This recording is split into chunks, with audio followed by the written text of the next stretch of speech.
other issues with 9/11. And in every case, I say, what percentage of your group believe it's an inside job? And they say more than half. And I've been on the streets and had firemen and police shake my hand.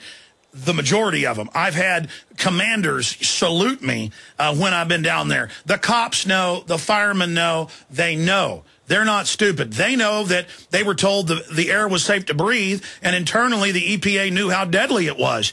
I mean, they've been fighting for 9 years to block health care for the people down there. It's incredible. Going back to the mechanical engineer, Tony Szamboti. Tony, other points you want to add or that you want to put out here today for listeners? Well, I just wanted to say, I wanted to repeat what I said on Gerardo's show, that there's an absolute proof. You know, I tend to try to follow, and I think what the Buildingwhat campaign is doing is, you know, the KISS principle, keep it simple and straightforward. And Building 7 does that. And like I said on Gerardo, it's impossible. It's absolutely impossible. I can't stress that enough, for that building to go in the free fall acceleration in a natural way. For 8 stories, 8 13-foot tall stories, or 105 feet. Because when columns, in a natural collapse, columns would have to buckle. And when columns buckle, there's a minimum resistance. It's what we call asymptotic. You guys probably saw this in school. It's when the curve comes down and never drops down to the x-axis in an XY graph. And in this case, the buckling resistance is significant. It's not even near zero. It's 10 to 25% of the intact strength.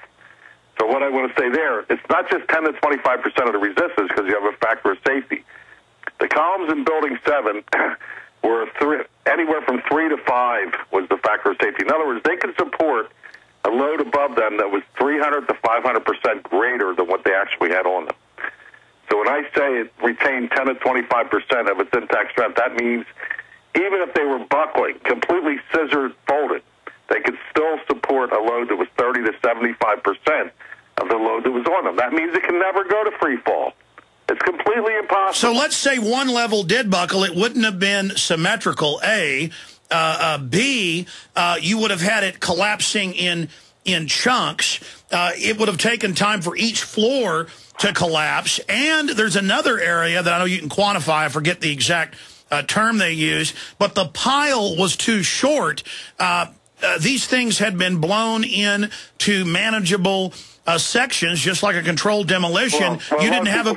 Yeah. Right. A lot of people say that. What NIST tries to say is that they had an internal failure on the east side. The east penthouse went down, and that internal collapse progressed from east to west completely. And then all of a sudden, the entire exterior shell, which was standing on its own prior to that, comes down in free fall. Well, that's impossible because they try to say, Alex, that it's a multi-story buckle. That's very, very unlikely to have happened with that complete sheet because those column connections on the outside columns were moment resisting. The whole face is not going to buckle. And in addition to that, well, if the east side was coming down inside and the outside and the whole thing came down, why wouldn't the east side perimeter come down before the west side? Why wait till the whole building, the whole interior was down before the whole building to come down? That's not what happened. What really happened, that east penthouse came down a little. That was dropped for some reason. But then the whole interior was dropped just a split second. And you watch the top, the HVAC area, the parapet up on top, the heat exchangers, that area just dips in the middle. It's a little past the middle of the building. Then the whole exterior drops. It goes into a sudden collapse. Well, sir, from structural engineers I've talked to, and then I've seen the Las Vegas implosions, with that design of a building, you want to blow the central columns first so that when you blow the others, it doesn't fall out and damage other buildings. That's right. You want to leave it with the center so it drags in. It just puts a little force on the outside, pulls it inward a little bit so that everything comes down with a little bit of an inward pull and then comes straight down. That's exactly why it's done. What you just said is exactly why. Beautiful job. Beautiful job. It would have been, it was, in fact, the largest classical or traditional controlled demolition in history, Building 7. Yeah, I mean, it was a masterpiece. They tried to blow up the Intel building here in Austin. It was a modern building they never finished because Intel had financial problems. They built it in '99, blew it up just a few years ago, and they failed. Mark, I mean, again, it's hidden in plain view, Mark. Yeah, I'd like to get back to something that Tony said about just keeping it simple. There's never been a building collapse due to fire, ever. Right. You know, when you look at what NIST is trying to say and you know, everything else, they're trying to get people to accept an impossibility. It's physically impossible. You know, Tony can back me up on this, I'm sure, with a much more educated opinion, but diesel fires that were burning in Building 7 are carbon-based fires.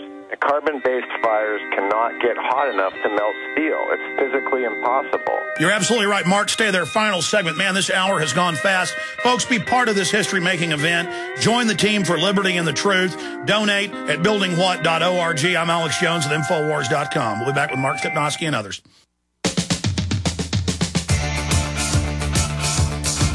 Well, it's our last segment. We've had so many guests on today.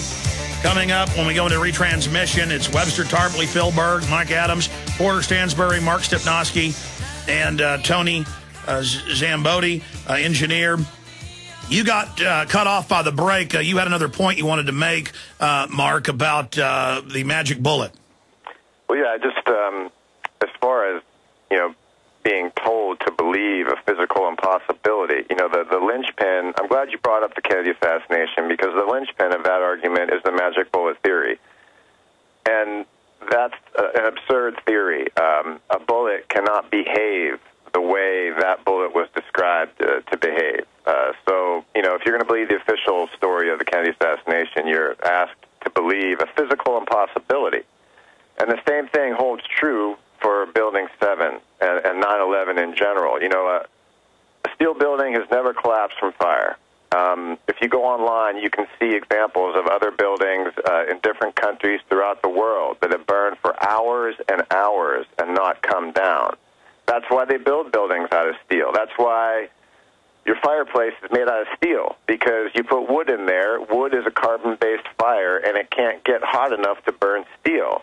So to be told that this building just got hot enough from, you know, diesel fires and collapsed, it is a modern-day magic bullet theory. It's like the magic building theory. You know, ooh, I love that, the magic building theory.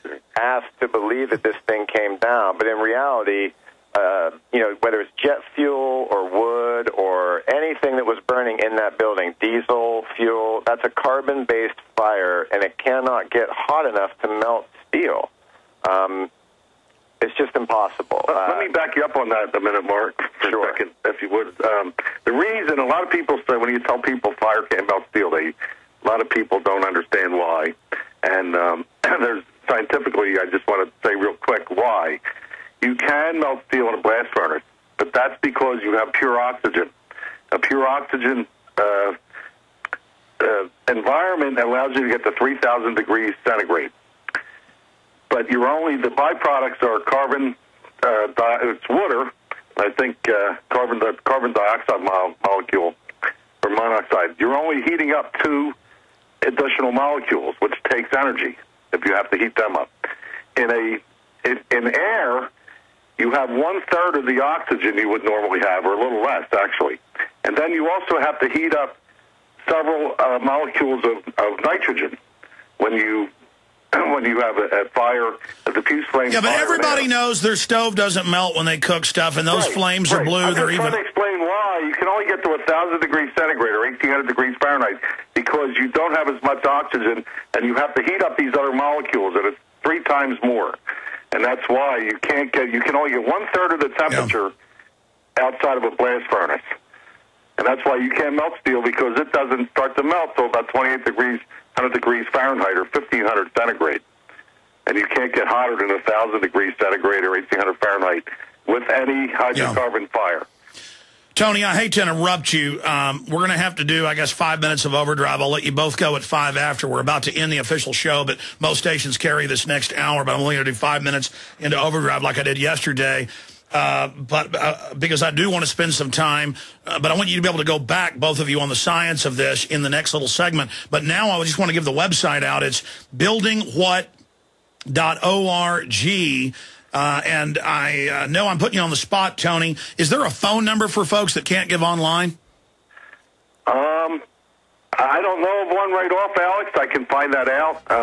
Well, there's probably one on the website. I should have asked you that before both of you guys came on. But Mark Stepnoski and Tony Szamboti, can both of you stay 5 more minutes?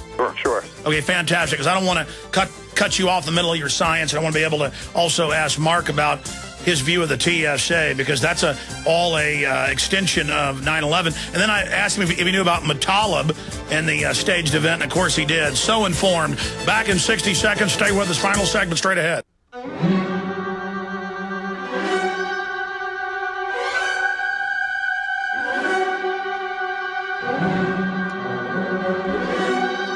Mark Stepnoski, 2-time Super Bowl champ. And, of course, 5-time Pro Bowler, but what he's really known for in my book is having a lot of courage.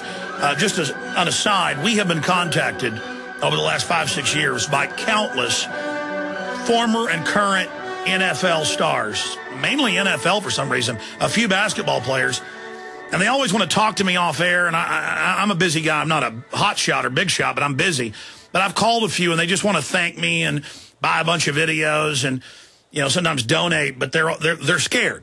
And these are big NFL, you know, tough guys that I'd be, you know, scared of in an alley. But they don't have the moral courage to go public like Mark Stepnoski. And that's what I really admire. People like Jesse Ventura, Willie Nelson, who are famous, they're wealthy, they've got a lot to lose, but they know they've got even more to lose if they don't stand up against this evil. If this evil isn't confronted, it's going to grow and grow and grow like cancer. We did find the phone number, and that brings up another issue. Architects for and Engineers for 9/11 Truth is helping the operation out of New York with the PayPal and the website building and the infrastructure.